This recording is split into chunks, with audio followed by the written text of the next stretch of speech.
Hi and welcome to R Decoded, your online tutoring service for statistics and learning how to code in R. Today I have a short tutorial for you where I show you how to start a project in RStudio. Alright, we're now inside RStudio and we're gonna click on File, New Project.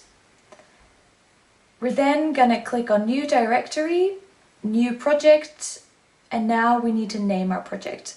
I'm naming mine My Project, which is not very good. Make sure you name it something that is associated to your project. Then select where you want to save the project and click Create Project. It will then take a few seconds for RStudio to create your project, and voila!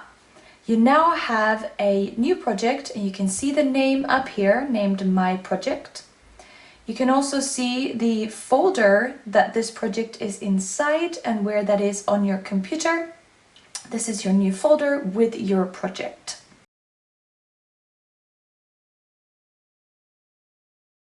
There's a few reasons why I always decide to make a project instead of setting a working directory for any of my scripts. And that is because I find the projects a lot more easier to keep organized. Because within this project, I know that everything I save from my script will land in. I know that all of the data that I need to work on my project is within this folder, and this is where all my graphs will be saved, and so forth. So instead of setting a different directory every time I start a new script or a new project, instead I create this project and a folder where everything will be saved. Oh, it already started.